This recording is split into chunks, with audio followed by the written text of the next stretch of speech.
कार्यक्रम आपने स्वयं थंबनेल में देख लिया होगा। 2025 के ये महत्वपूर्ण 3 महीने तुला राशि के जीवन में आखिर क्या बदलाव लेकर आने वाले हैं, क्योंकि दोस्तों सबसे पहले मैं आपको ये बता दूं कि 3 महीने ऐसे हैं वर्ष 2025 के जब इन्हीं 3 महीनों के अंदर ही महापरिवर्तन होगा प्लैनेट्स का, और इन 3 महीनों के अंदर ही सबसे बड़ा बदलाव आएगा, ना केवल आपके जीवन में, सभी व्यक्तियों के जीवन में।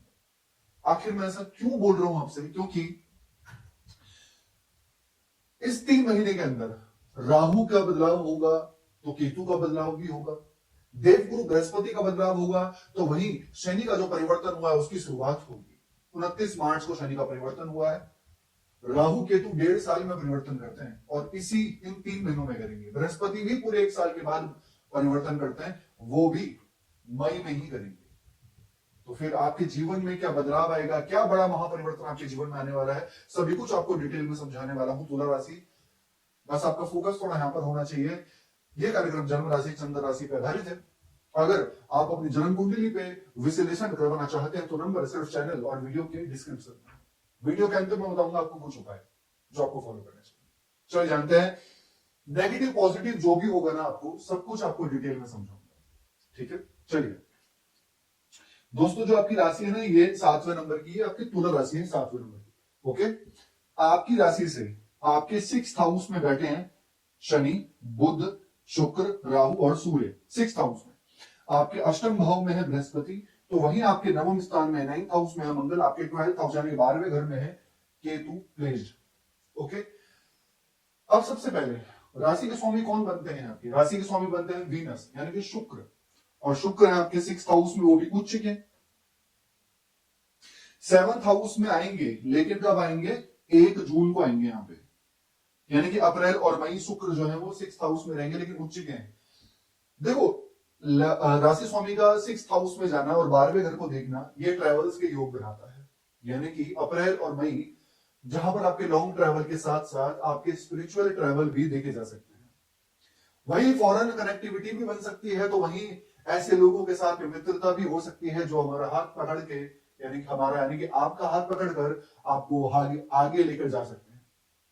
शुक्र का 6th हाउस में उच्च का बैठने का मतलब है कि अपने शत्रुओं को मुंह तोड़ जवाब देना, क्योंकि शुक्र वहां पे उच्च के हैं, साथ में शनि भी तो वहां बैठे हैं।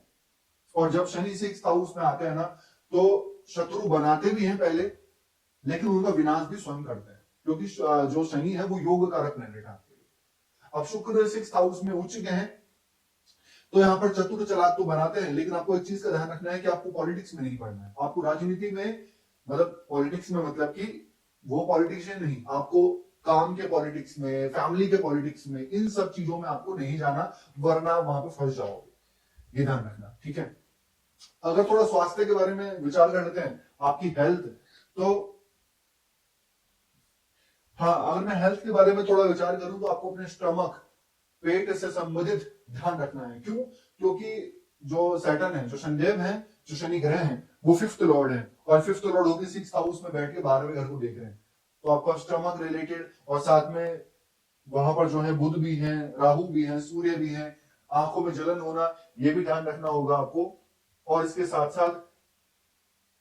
साथ साथ आपको जो है साइनस, कफ, कोल्ड और हेडक, इसका भी ध्यान रखना है। लेकिन ये आपको स्टार्टिंग में ही ध्यान रखना है, अप्रैल में, खासकर 15 अप्रैल से पहले, और मई के टाइम पर आपको ध्यान रखना है 18 मई से पहले।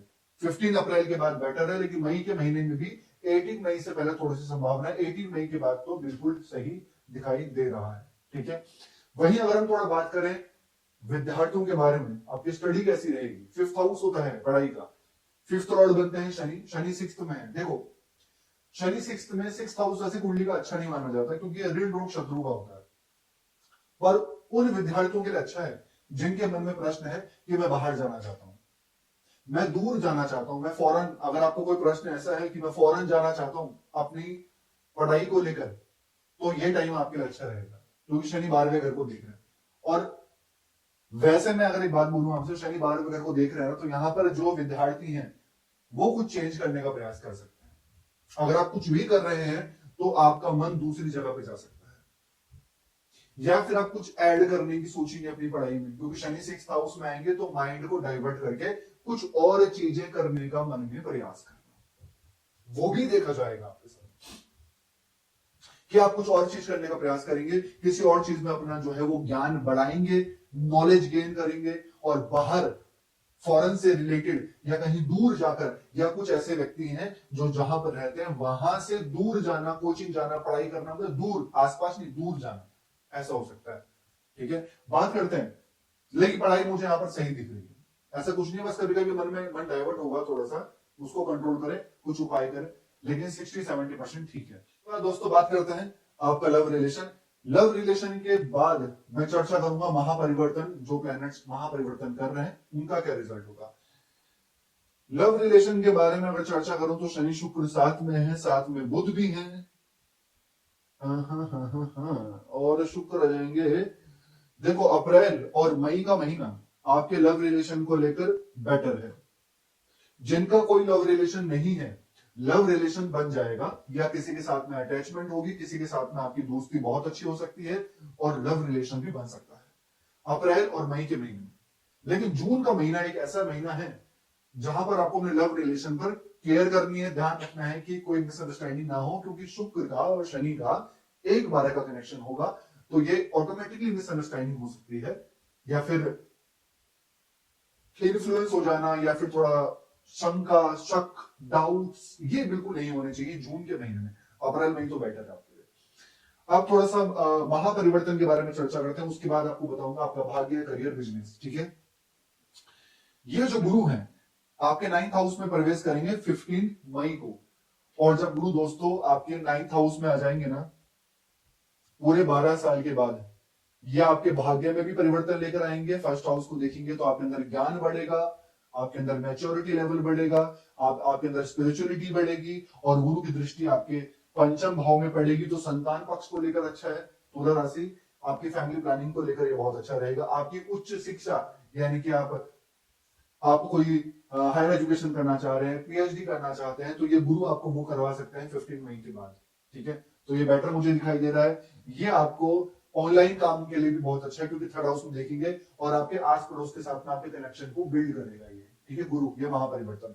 अब इसके बाद राहु का महापरिवर्तन होगा 18 मई को। राहु आपके 5th में आएंगे, तो केतु आपके यहां पर आएंगे 11th हाउस में। जब राहु आपके 5th हाउस में आएंगे ना, तो सिर्फ राहु की बात बता रहा हूं कि राहु जब 18 मई को 5th हाउस में आएंगे, तो ये क्या करते हैं कि जो भी हमारे रिलेशंस होते हैं, राहु का काम है कुछ टाइम के लिए बातें बंद करवा देना।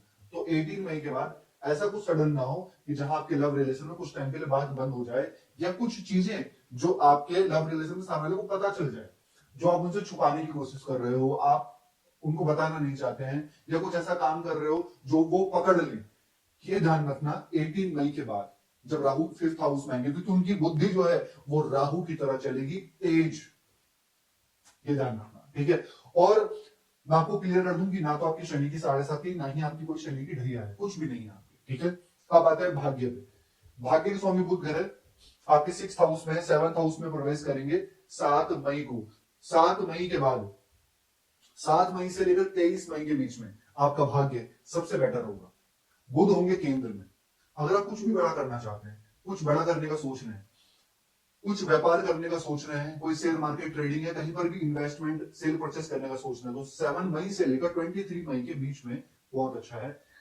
7 मई से पहले बुध जो है वो थोड़े कमजोर हैं, और 23 मई के बाद भी बुध यहां पर आएंगे तो भी थोड़े कमजोर हैं, जो कि ऑब्स्टेकल्स, अड़चन डाल सकते हैं। ये थोड़ा ध्यान। बात करते हैं वहीं आपका करियर, आपका जॉब, आपका प्राइवेट सेक्टर कैसा होगा।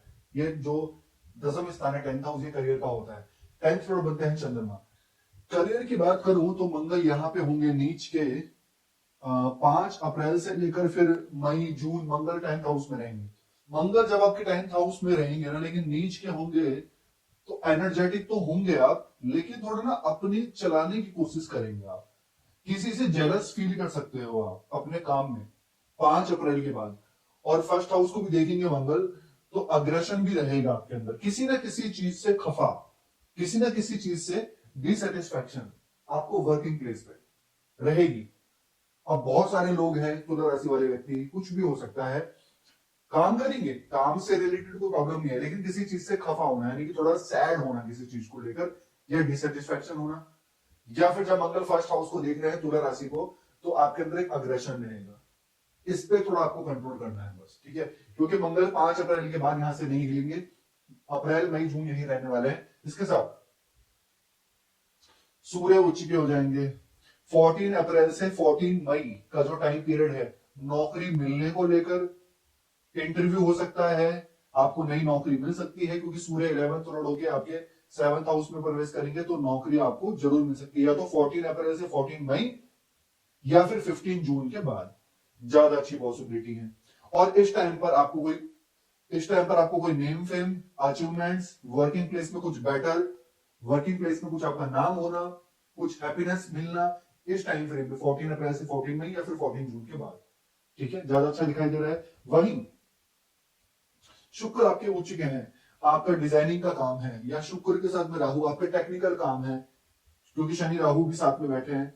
वहीं आपका कम्युनिकेशन से रिलेटेड वर्क है, ठीक है, कुछ आप शुक्र हैं, कुछ आप फोटोग्राफी वीडियोग्राफी का काम करते हैं, एनिमेशन का काम करते हैं, तो वो काम भी आपके अच्छे चलेंगे। लेकिन आपका जो कनेक्शन है वो फॉरेन से रिलेटेड हो सकता है, एमएनसी रिलेटेड, जो भी एमएनसी में काम करते हैं उनके लिए थोड़ा ज्यादा बेटर होगा ये 3 महीने, या फॉरेन कनेक्टिविटी को लेकर, फॉरेन गतिविधियों को लेकर बहुत अच्छा दिखाई दे रहा है। और अगर किसी का ये प्रश्न है कि वो फॉरेन जाना चाहते हैं, तो मैं कहूंगा ये 3 महीने सबसे अच्छे योग बन रहे हैं आपके करियर को लेकर, फॉरेन जाने को लेकर, क्योंकि यहां के स्वामी, फर्स्ट हाउस के स्वामी शुक्र भी 12वें घर को देख रहे हैं, शनि भी 12वें घर को देख रहे हैं, बुध भी 12वें घर को देख रहे हैं, सूर्य भी 12, सबकी दृष्टि 12वें घर में पड़ रही है। तो संभावना है अप्रैल और मई में कि जहां पे आपके फॉरेन ट्रेवल या फिर लॉन्ग ट्रेवल भी हो सकते हैं। और बिजनेस की अगर मैं दोस्तों बात करूं, तो बिजनेस आपका रहेगा तो ठीक, लेकिन थोड़ी सी स्ट्रेस रहेगा। मई का महीना ज्यादा अच्छा रहेगा, इन 3 महीने के अंदर बिजनेस को लेकर मई का महीना ज्यादा बेटर होगा। क्या उपाय आपको करने चाहिए? सबसे पहले तो आपको बुद्ध का बीज मंत्र करना है, ओम द्राम ग्रीम ग्रोम स बुधाय नमः 108 बार। शुक्र का बीज मंत्र भी करना है, ओम द्राम ग्रीम द्रोम स शुक्राय नमः 108 बार। इसके साथ में डेली आदित्य हृदय स्तोत्र का पाठ करो, सूर्य को जल चढ़ाओ, हनुमान चालीसा का पाठ करो डेली। कैसे लगे आपको वीडियो? लाइक कीजिएगा, शेयर कीजिएगा, बने रहिएगा हमारे साथ। धन्यवाद।